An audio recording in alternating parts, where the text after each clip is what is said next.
Hey you, yes you, welcome back. We are really glad you are here right now. Can I ask you something? And I want you to actually think about it for a second. Is your mind quiet right now? Oh, like truly quiet? Or is it more like there are 17 different thoughts fighting for your attention at the same time? A conversation you had 3 days ago. Something you need to do tomorrow. A worry about something that probably will never happen. A memory from 5 years ago that just showed up. Uninvited, like a guest who never knocks. Exactly. If that is your brain right now, this episode is for you. We are talking about that feeling. You know the one, when your mind just will not stop racing. When you lie down to rest and instead of peace, your brain goes full speed. I know that feeling so well, too well, honestly. Tonight, we are going to sit with that feeling together. We are going to name it, understand it, and give you some real English words and phrases to describe it. Because sometimes just having the right words for a feeling makes that feeling a little lighter. A little more manageable. So make yourself comfortable. Get a warm drink if you have one. You are safe here. This is your cozy corner of the internet, and we are really happy you found us. And hey, if this kind of quiet, honest conversation helps you, if this feels like a place where you can breathe a little easier, Please subscribe. Hit that button. It genuinely helps us keep making this space for you and for everyone out there who needs it. it takes 2 seconds and it means the world to us. Okay, now, let us talk about your brain. Oh, why does it do this? Why does the human brain decide that 2 a.m. is the perfect time to replay every awkward thing you have ever said? The timing is genuinely terrible. Right? You are exhausted. Your body wants to sleep. And your brain is like, no, wait. Remember that thing you said in a meeting in 2019? Oh, I have been there many times. We have all been there. And the thing is, it is not because you are broken. It is not because something is wrong with you. It is actually because your brain cares. It is trying to protect you. It is scanning for problems, looking for things to fix, worrying about what might go wrong. Which is kind of sweet, actually, in a very exhausting way. Very exhausting. But it comes from a place of trying to keep you safe.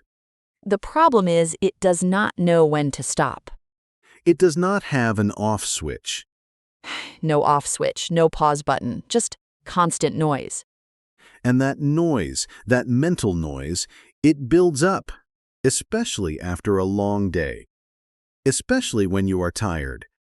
Especially when you are already feeling a little fragile. Fragile, that is such a good word for it. Like you are made of glass and one more thought might crack you. And you carry it. You carry all of it, all day, through work, through responsibilities, through conversations, through smiling when you do not really feel like smiling. And then at night, when everything is finally quiet around you, it all comes rushing out. All the thoughts you pushed aside during the day. All the feelings you did not have time to feel. Your brain finally has space, and it fills that space immediately. With everything. With everything. So, let us do something together. Let us look at this feeling up close. Let us name the pieces of it. Because we have some beautiful, real, honest English words for exactly this experience. This is our calm word tour. We do this in every episode. We take the feelings that are hard to explain and we find the right words for them. Slowly, gently, no rush. The first word. Are you ready? The first word is frazzled. F-R-A-Z-Z-L-E-D, frazzled. Oh, frazzled. That is such a perfect word. Say it with me, frazzled. Frazzled. It even sounds like how it feels. It does. Frazzled means completely exhausted and stressed. Not just tired. Frazzled is that specific kind of tired where you are mentally worn out and your nerves feel stretched thin. Like a phone charger that has been bent too many times. The wire is fraying. Exactly. You are not just sleepy. You are frazzled. You have been going all day. Your mind has been on full blast, and now you feel completely frazzled. I feel frazzled most Monday evenings, honestly. Most Monday evenings, Alice is frazzled. By 7 p.m. I am done, completely done. Remember, frazzled, completely exhausted and stressed, mentally worn out. Frazzled. Good, next word. The next one is mental clutter. 2 words, mental clutter. Oh, I love this one. Mental clutter. Mental clutter is all the random thoughts, worries, to-do lists, memories, and feelings that pile up inside your head. It is the mental version of a messy room. You know when your desk is covered in papers and you cannot focus? Your brain does the same thing. Exactly. Mental clutter. When your head is full of stuff that has nowhere to go, unfinished thoughts, half-formed worries, things you meant to do, things you said, things you wish you had said. It just accumulates. It accumulates. Great word, Alice. It builds up slowly without you noticing until suddenly it is just everywhere. And then you cannot think clearly. Because there is too much mental clutter in the way. Mental clutter. Remember that one. Next. The next phrase is to spiral. To spiral. S-P-I-R-A-L. Oh, this one is very real. To spiral means when one thought leads to another, and another, and another, and they get darker and more anxious as they go. Like a staircase going down. You start with one small worry.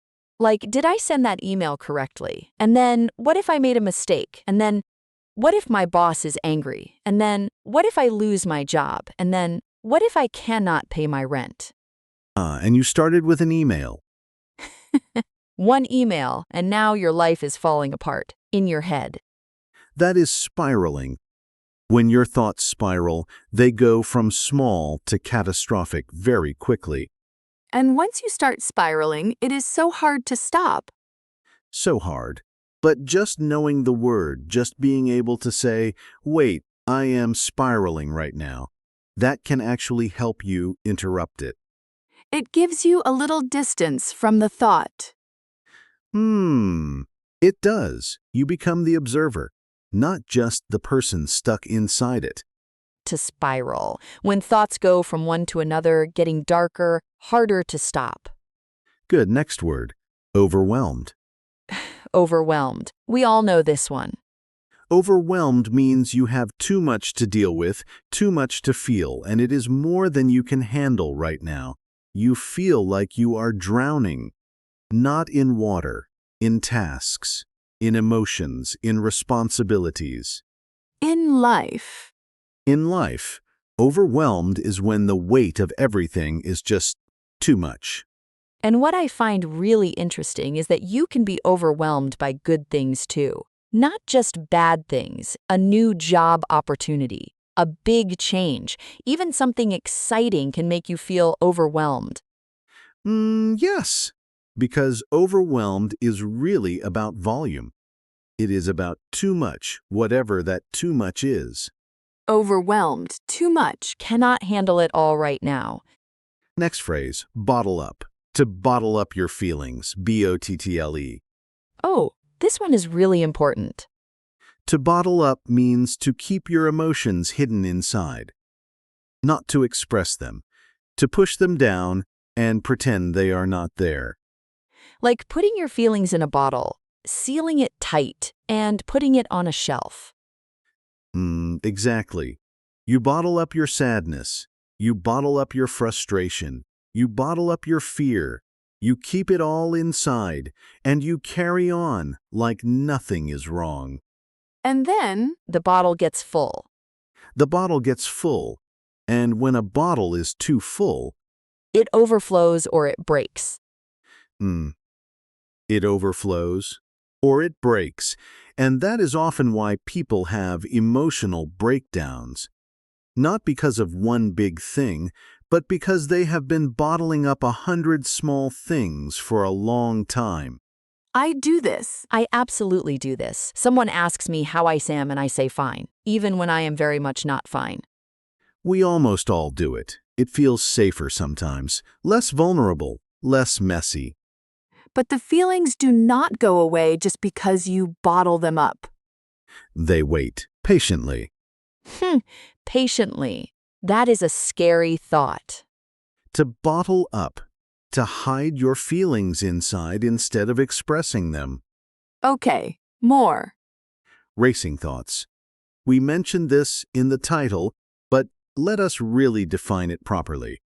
Yes. Racing thoughts. Racing thoughts are thoughts that come very fast, one after another, often at unwanted times, often at night. Your mind is running, but your body cannot move.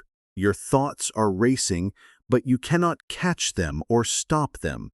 It is like being at a starting line, and the race has already begun, but you did not choose to run. Your thoughts just took off without asking you. And they are fast, and they go everywhere. And you are just holding on. Racing thoughts. Fast, uncontrolled thoughts that keep coming, often at night. Say it slowly. Racing thoughts. Racing thoughts. Good. And the last one for today, and this one is my personal favorite. Oh, oh? To be in your head. To be in your own head. Oh, yes. Such a good one. To be in your head means you are overthinking. You are too focused on your own thoughts and worries instead of being present in the real world around you. It is like you are having a whole separate conversation inside your mind while real life is happening outside. Yes, people might be talking to you, you might be nodding, but inside you are completely elsewhere. You are in your head. You are in your own world, inside your own thoughts, and it can be very hard to get out of there. Sometimes someone has to tap you on the shoulder and say, "Hey, come back." Is anyone else doing that right now? Just me? Definitely not just you. To be in your head. To overthink and lose connection with the present moment. Okay, so we have our words. Let us bring them to life. Let us use them in a real conversation. Right. So imagine it is a Tuesday evening. You just got home from a long day. You are sitting on your couch. And I am going to play the role of someone who is very much in their head right now. And I will be the understanding friend. Oh, ready? Ready?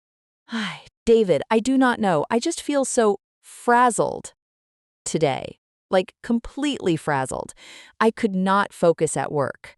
I kept making small mistakes, and then I started spiraling about the mistakes. And then I got about everything I still have to do this week, and I did not tell anyone because I just bottled it all up all day. And now I am home, and my mind is still racing. I feel like I cannot turn it off. I hear you. That sounds like such a heavy day. It was. And you have been carrying all of that, alone, all day. All day, smiling, saying, "I am fine." Can I say something? Please. The fact that your brain is full right now, the racing thoughts, the mental clutter, the overwhelmed feeling, it is not a sign that you are weak. Oh, it is not? It is a sign that you have been strong for too long without a break. Your brain is full because you gave too much today, and now it is asking you, finally, to slow down. I never thought about it that way. You do not need to fix everything tonight. You do not need to empty your brain before you sleep. You just need to notice. Notice the racing thoughts. Notice the mental clutter. And say, okay, I see you. I hear you. We can deal with this tomorrow. Okay, I see you, I hear you. We can deal with this tomorrow. Just like that. That is, Actually really calming. Sometimes the kindest thing you can do for your overworked brain is just acknowledge it, without judgment, without trying to solve everything. and you have been in your head all day too, haven't you? Hey, me? Yes, you. You always act very calm, but I know your brain is a very noisy place. It is. It is very, very noisy. It is like a crowded group chat. Everyone talking at once. No one listening. A crowded group chat. Yes, that is exactly it. And the notifications never stop. Okay, so let us step back for a second. Let us talk about something important, something a lot of people feel but rarely say out loud. Go ahead. The guilt. The guilt around having a racing mind. Oh, say more. So when you are lying in bed and your thoughts will not stop, do you ever feel guilty? Like, why can I not just relax? Why is my brain like this? Other people seem fine. Why am I so bad at just being calm? Yes, absolutely. That guilt is real, and it is one of the most unhelpful things our brains do to us. Because not only are you overwhelmed, but then you feel guilty for being overwhelmed, which makes you more stressed, which makes your thoughts race more. It is a cycle, a very unkind cycle. A very unkind cycle. And here is what I want to say to anyone feeling that guilt right now. Please. Your racing thoughts are not a personal failure. You are not bad at relaxing. You are not broken. You are a human being with a very active, very caring, very hardworking brain. And that brain is doing what brains do. Brains think. That is literally their job. The problem is just that sometimes they do not know when to clock out. They do not know when to clock out. They miss the memo about closing time. And we have to gently remind them. Not with force, not with frustration, but with kindness. With the same kindness you would give a friend. If your friend came to you and said, I cannot stop overthinking. I feel frazzled. I am overwhelmed. I have been bottling everything up, and now I cannot sleep because my mind is racing. You would not say, "What is wrong with you? Get it together." Never, you would say, sit down. I am here. Tell me about it. And I will listen without judgment. Without judgment. So, can we give ourselves that same thing? That is the question, right? That is the question. It is harder to be kind to yourself than to be kind to others. I think most of us know that. So much harder, because we know all our own flaws. We see every mistake. We replay every moment we wish we had handled differently. Your brain is a highlight reel of your worst moments at 2 a.m. Why is it always 2 a.m.? I genuinely do not know, but I suspect it is a universal experience. I think so too. I think right now, somewhere in the world, someone is lying in bed, staring at the ceiling, replaying something from years ago. And feeling very alone with it. And feeling very alone with it, which is why we make this. So that you know, you are not alone. Whatever is running through your mind tonight, you are not the only one. The racing thoughts, the mental clutter, the spiraling, the bottled up feelings. The frazzled, overwhelmed, in your head feeling. All of it human. Shared. Okay, we want to do something with you now. A moment just for you. This is your practice moment, your moment to breathe and speak. We are going to say a phrase, and we want you to say it out loud with us, even softly. even in a whisper, even just in your mind. It does not matter where you are, on a bus, in bed. Doing the dishes, you can do this. Ready? Take a breath first, really. Just one slow breath. Just like that. And now say this with us. My thoughts are busy right now, and that is okay. My thoughts are busy right now, and that is okay. One more time, slowly. My thoughts are busy right now, and that is okay. Good. Really good. How did that feel? Just a small thing. But small things matter. Small things matter so much. You know, I want to share something personal. Oh, tell me. A few months ago, I was going through a period of really intense racing thoughts. Like, every night I would lie down and it would start conversations I needed to have things. I was worried about the future, the past, everything. I remember you seemed a bit elsewhere during that time. I was very much in my head. And one thing that actually helped me was something really small.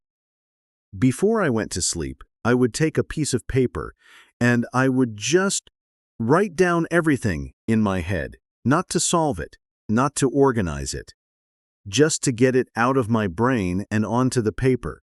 Like a mental unload. Exactly. A mental unload, like emptying a bag. You did not sort the bag, you just took everything out and put it somewhere. And then your brain knew it was written down. It did not have to keep holding on. It could let go.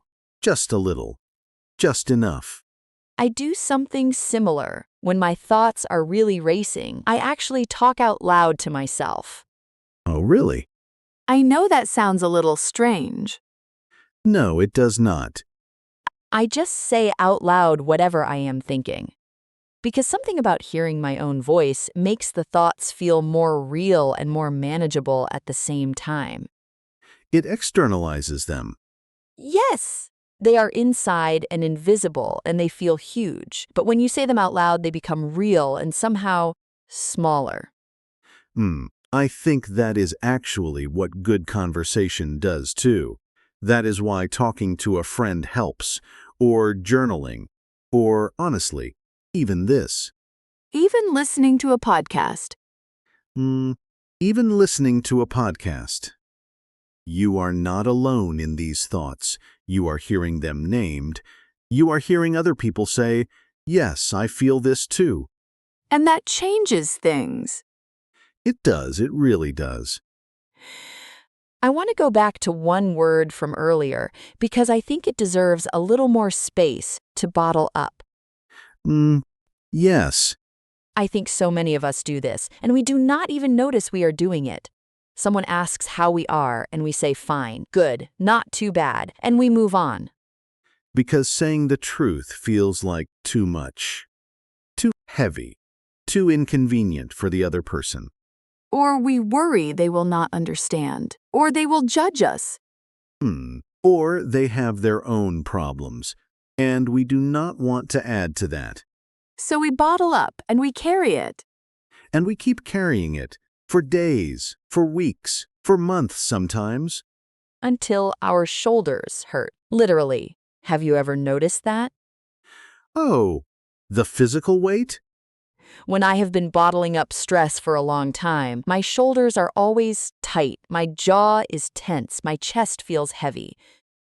Oh, yes, the body carries what the mind is holding. It is like your emotions live in your muscles. They do. There is actually real science behind that. But even without the science, I think most of us have felt it. You know it when you feel it. So when people say rest your body, sometimes what they really mean is let your emotions breathe. Let yourself feel what you are feeling. Instead of pushing it down, instead of bottling it up. Just feel it for a few minutes without trying to fix it. I know that is easier said than done. Much easier said than done. Feeling your feelings is actually hard work, especially when you have been avoiding them. Because when you finally let yourself feel them, they feel big They feel enormous. and scary. And scary. But here is what I know. Emotions are like waves. If you let them come, they will also go. If you resist them, they stay. They stay, and they get louder. But if you let the wave come, it crashes, it moves through you, and then It passes. it passes. Not forever. Waves come back, but each one passes. And you can handle it, one wave at a time. One wave at a time. Okay, I want to check in with the listener again because we have been talking for a while and I want to make sure you are still here with us. Oh, are you still with us? How are you feeling right now compared to when you first pressed play? Maybe you feel a little less alone. Maybe you recognized yourself in something we said. Maybe you are still very much in your head. And that is fine too. We are not going to fix everything in one podcast episode. We would not even try. But we hope something shifted, even just a little. Even just finding the right word for a feeling you have been carrying, that matters. Frazzled, mental clutter, spiral, overwhelmed, bottle up, racing thoughts in your head. These are your words now. Take them with you. Use them. When you need to describe how you feel to yourself or to someone else. Because putting a name on a feeling is the first step to not being controlled by it. It is. And let me say one more thing before we wrap up. Please. If you are someone who is always strong, always the one who is okay, always the one who carries things quietly, always the last person anyone would expect to be struggling. Yes. This is for you especially. You are allowed to not be okay. You are allowed to be frazzled. You are allowed to feel overwhelmed. You are allowed to say, I am not fine today and I need a minute. You are allowed. Fully, completely, entirely allowed. Strength is not the absence of struggle. Strength is continuing while the struggle is real. And knowing when to put the weight down. Even just for a minute. Even just for a minute. I really love this conversation. Me too. Every time we do this, I feel a little lighter. Same. Oh, okay. So, before we go, we have a question for you, and we really mean this. We actually read the comments. We actually care about what you say. This week's question is, what is one kind thing you could say to yourself today? Not tomorrow, today, right now. Maybe it is, I did my best. Maybe it is, I am allowed to rest. Maybe it is, my thoughts are busy, and that is okay. Whatever it is, write it in the comments. We will be reading them. And when you write it down, something happens. It becomes more real. You are telling yourself and the world at the same time. I think that is beautiful. I do too. Okay, we should let you go. You probably have things to do. Or maybe you are just going to sit with this for a minute. And that is a perfect thing to do. Perfect. Thank you for being here. Thank you for listening. Thank you for choosing to spend this time with us. Your English is growing. Your heart is growing. One episode at a time. Take care of your English and take care of your heart. Good night, or good morning, or good whatever time it is for you. I hope it is a gentle one. A gentle one. Bye for now. Bye.